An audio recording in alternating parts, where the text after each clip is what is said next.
Well, today we have a little different message for you, and I want to bring someone up here who's doing some wonderful work in our community, and the project that particularly that it so inspired me, and I wanted our community to get involved in it. So I want him to tell you about it, and his name is Ken Ralph, and he's part of this project called HEAL, H-E-A-L, acronym for Health, Empowerment, and Love, which is a project of the Interfaith Initiative of Santa Barbara. And it's designed to bring people together for the common good, despite maybe our different faiths or different spiritual understandings, we all understand that there is the principle of love and compassion and service at the heart of all faiths. And then how can we collaborate in a way that we can make a difference in our local community? And this project that is the latest project of HEAL is called Showers of Blessing. Just a beautiful way of bringing dignity to our homeless population. And so I'm going to bring Ken up right now. Please welcome Ken Ralph. Thank you. Thank you. Appreciate it. Thank you.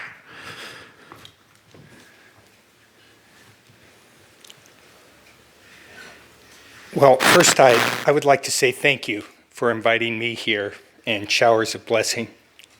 I have had the privilege, actually, of visiting several churches recently, Lutheran, Baptist, Congregationalists, Unitarians, Episcopalians, and experiencing their services.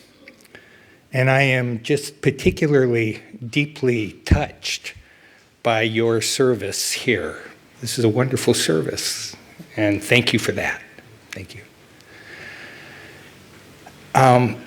Imagine that you spent the night outdoors last night. You slept out on the beach, maybe in the woods. You've been doing this for the last week since you got thrown out of the rescue mission because you'd used up your 10-day stay. That's all longer you can stay at the rescue mission for one time. And then you have to stay away for a month. So you've been out in the wilds, and it's been a good night for you. You didn't get rousted out by the police. You weren't accosted by some bullies. You didn't have your stuff stolen. You didn't get one of those nasty spider bites that get all swollen up. And you get up in the morning, you're feeling pretty good. It's a new day. And you're invited to come here to Unity for a service. And you say, no, I can't do that. Because I stink. I haven't had a shower for a week. I'm wearing the same clothes, the same underwear that I had when I was sent away from the rescue mission. And then you're back out on the street and searching, maybe, if you're lucky, for a place to take a shower and get cleaned up so you can enter, back in with humanity again.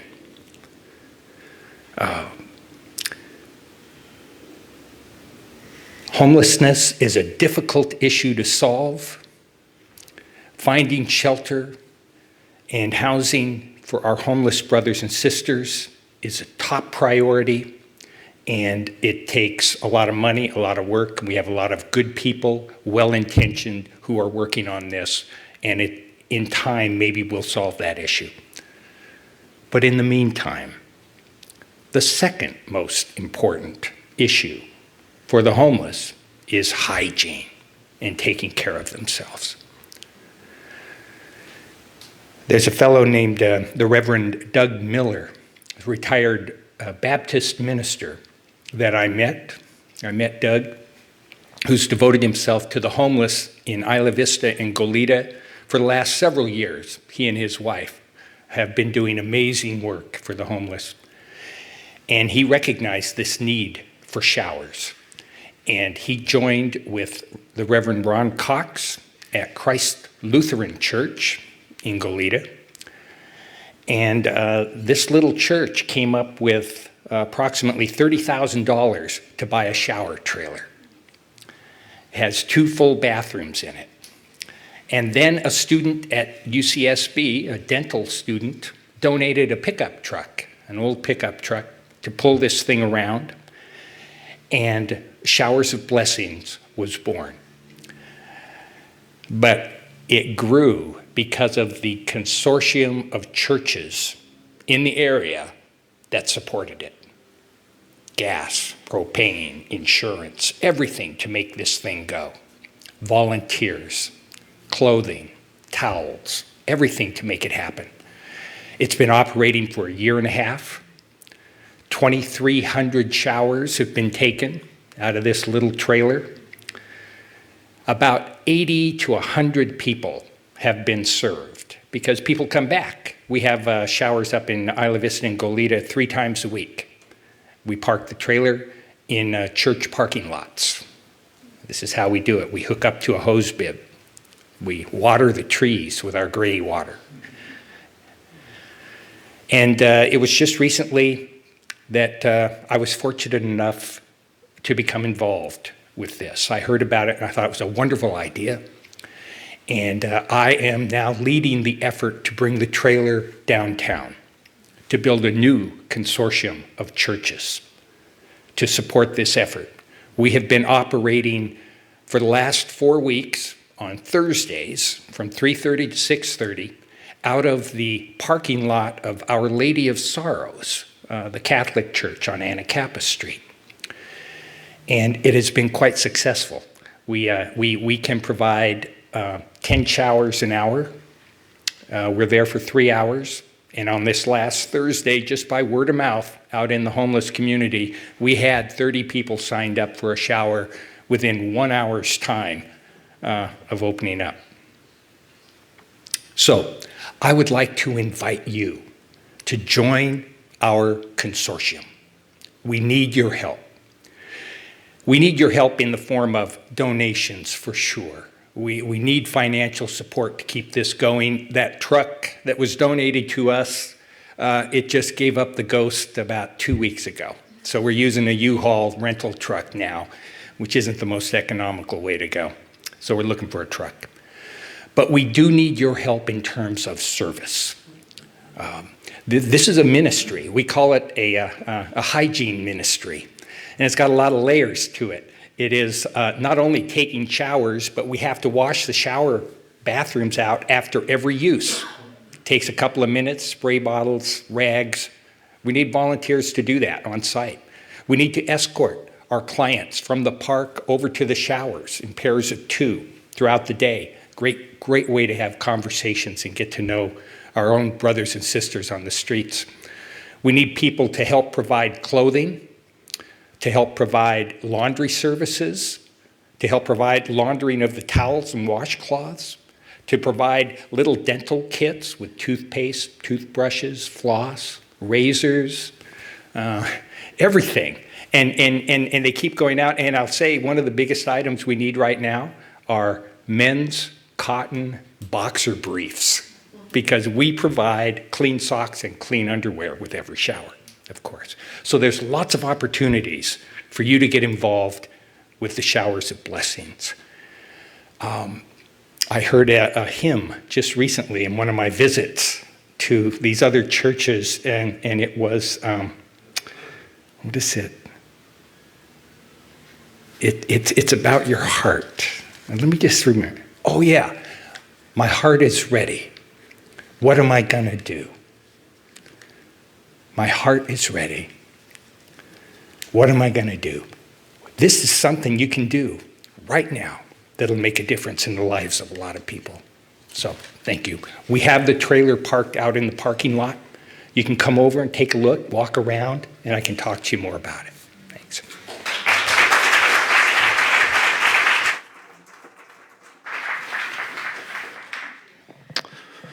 Thank you so much.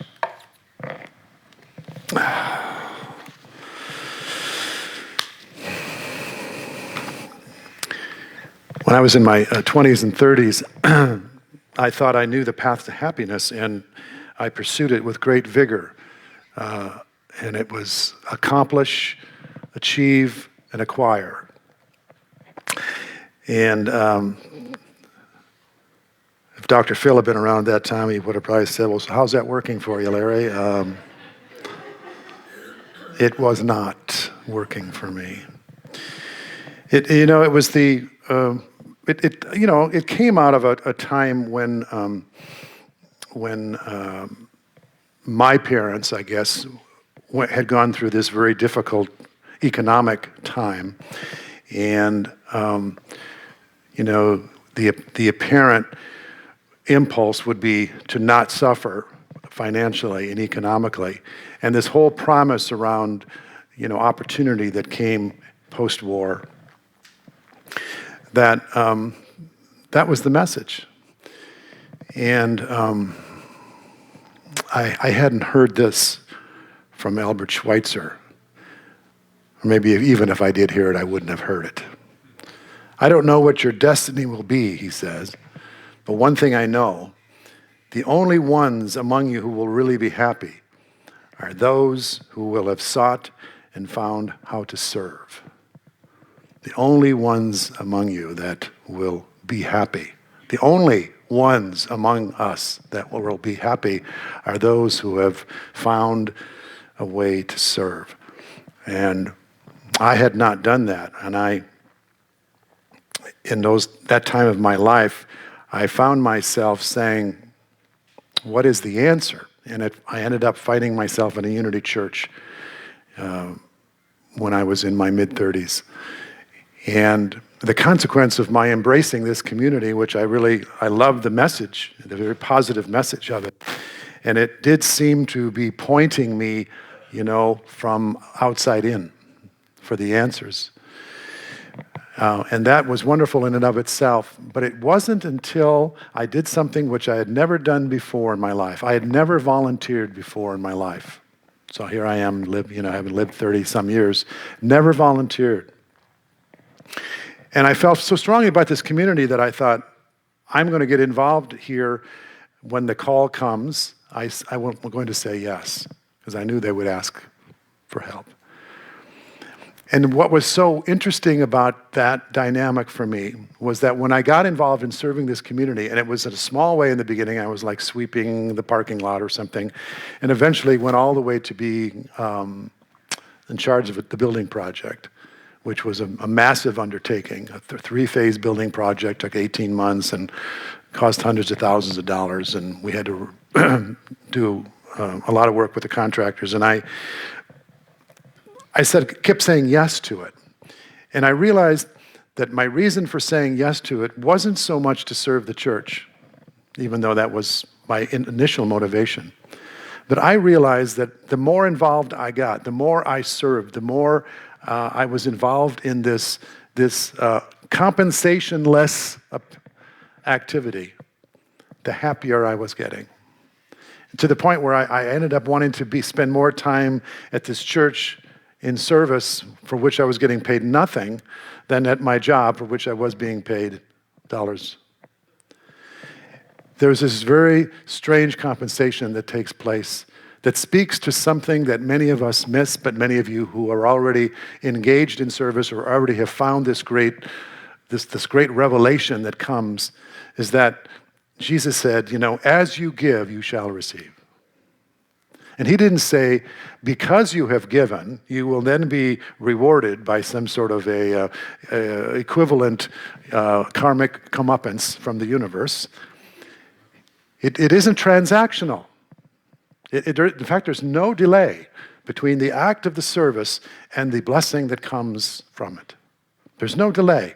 It's contemporaneous. And the reason that was, and I later figured this out as I began to sort of study these metaphysical teachings, is that when we are in service to another person, when we are in service to something greater than ourself, we are activating that greater part of ourself that otherwise would not be activated.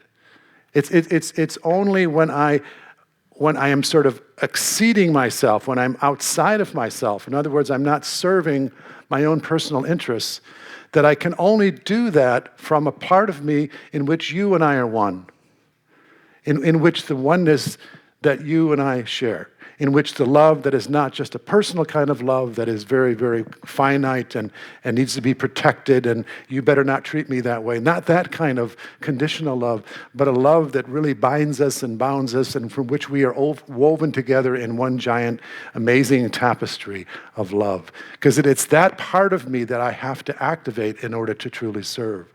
And when I activate that, guess is the first one who receives? Huh? Me. Because on its way to you, it first comes through who first? Me. The act of giving comes from the well of who and what I am, what God created me to be, on its way out, and then I just let it go. But even before there is a receiver, even before it lands for someone else, I have accessed this part of me that is love. And so the love that I was seeking for all my life and the fulfillment that I was seeking in acquiring and acquisition and achievement and the material promises of the world, all of that was not working because I was not activating that whole self. I was only working from a place of not enough, not enough, not enough. Does anyone know this one? There's not enough. And so if there appears to be not enough, then I need to what? Get some. Get some. And then this is what really depletes the world. This notion that there's not enough. That's what depletes the world because we can't have enough stuff to feel happy. We can't acquire enough. Our storage lockers are overflowing with stuff that we can't fit into our garages. And there's this insatiable need that the egoic self has for more. But the spiritual truth is, it is not in receiving that I receive. It is in what? Giving. It's in giving. It's in giving.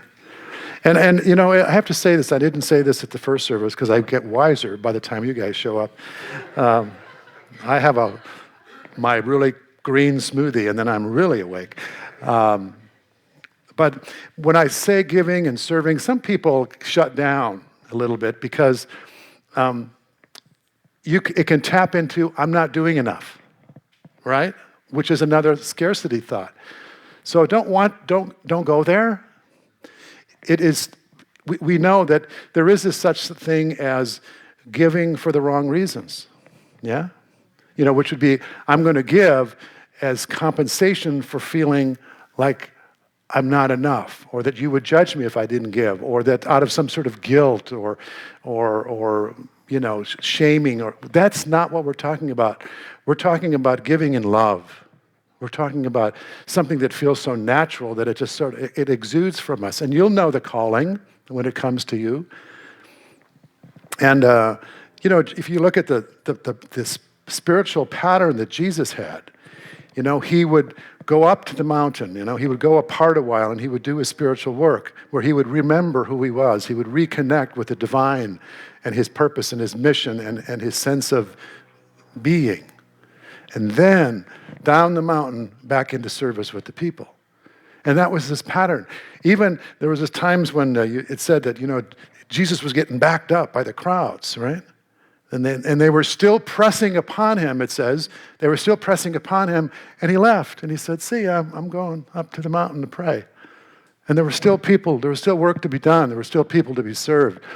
He understood that his service needed to be grounded in who he was, in love, not in need, not from a depleted sense of self, but from an expanded sense of self.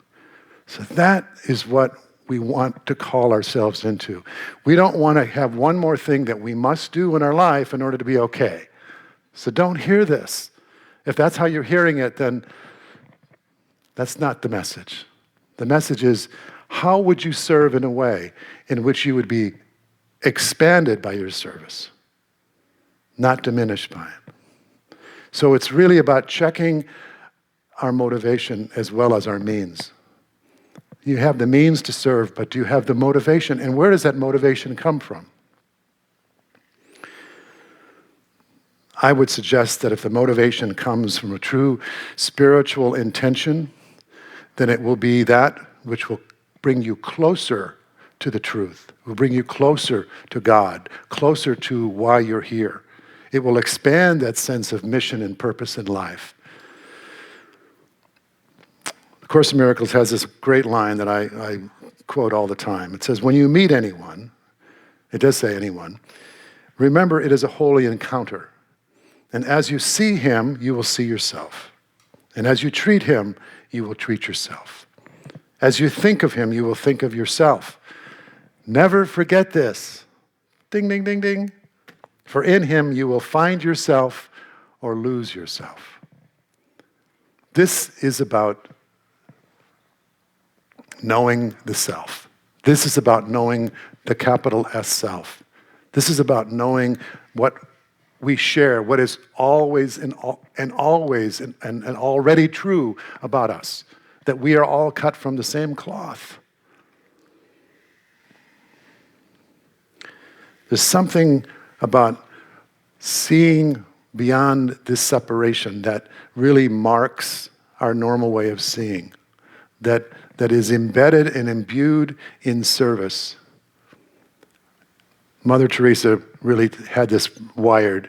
She would say, when someone is before me, I see the Christ in disguise.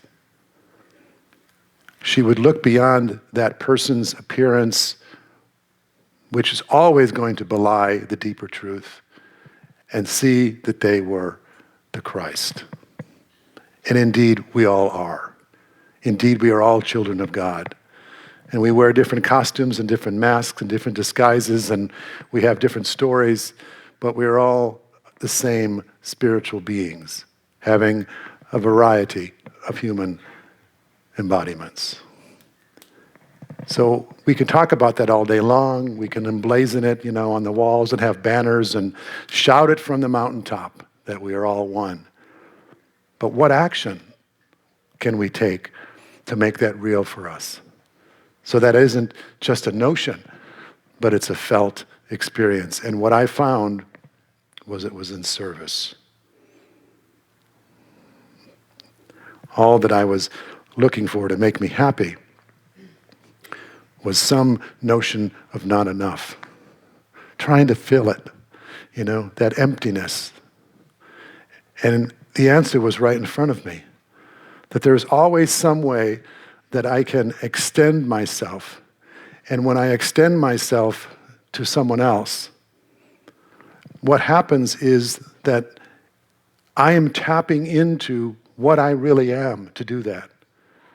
Whereas when I'm sitting back going, I can't get enough, then I am tapping into and making real what I am not.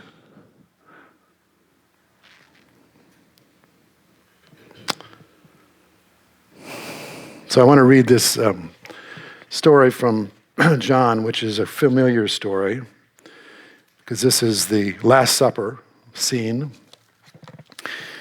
And Jesus, after they have eaten, stands up. This is in John 13. He got up from the table, took off his outer robe, and tied a towel around himself.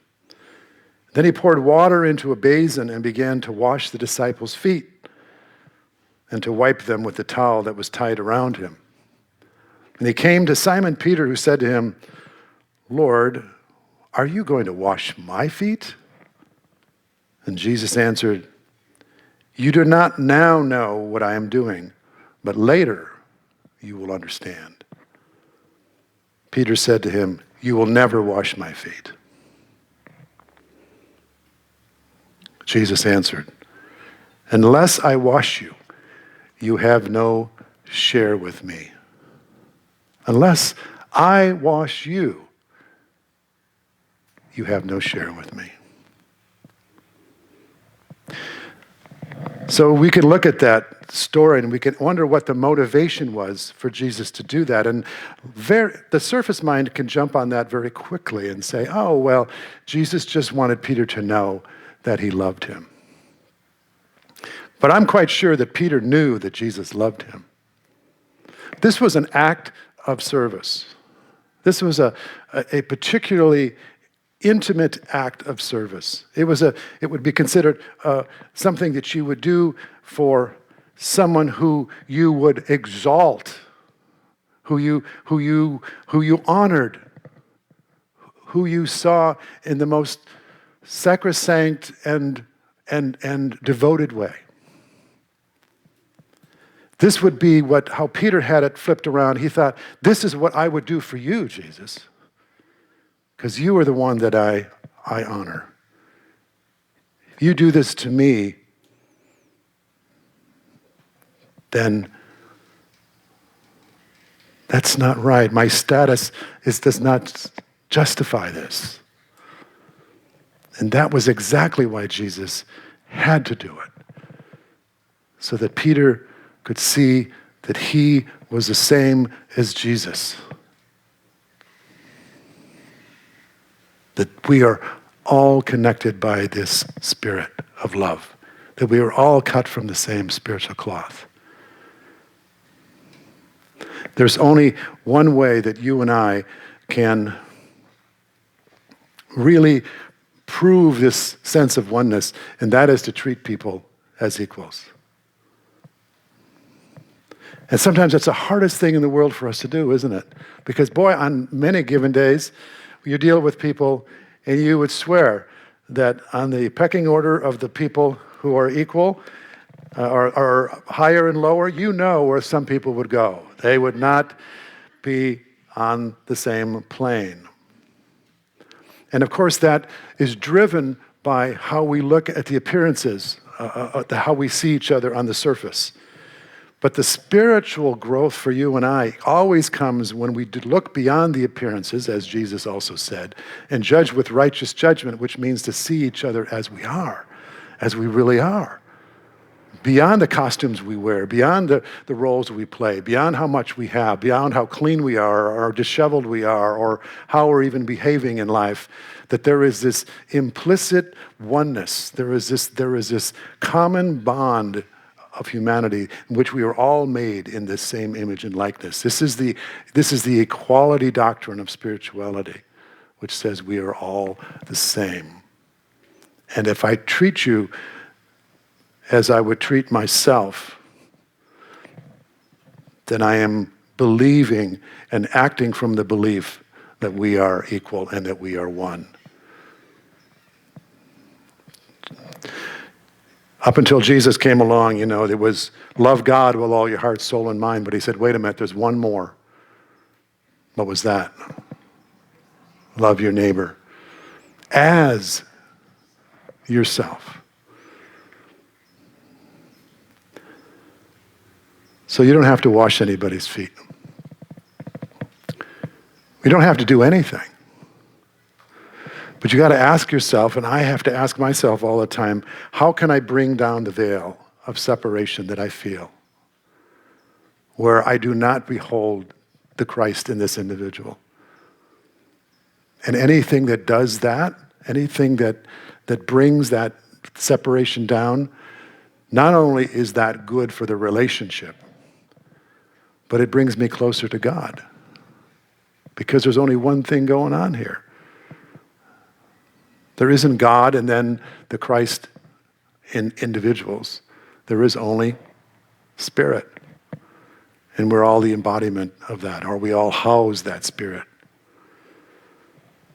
So I just invite you, if you were where I was, and I still visit this consciousness from time to time, where I was wondering, when I was feeling alone and isolated and unhappy, and I was looking for an antidote or a remedy for that experience, and consider, what could you do in that instant? What could you do in a moment that could turn that situation around? And sometimes it's just a simple matter of making a phone call to someone who you think could use a phone call.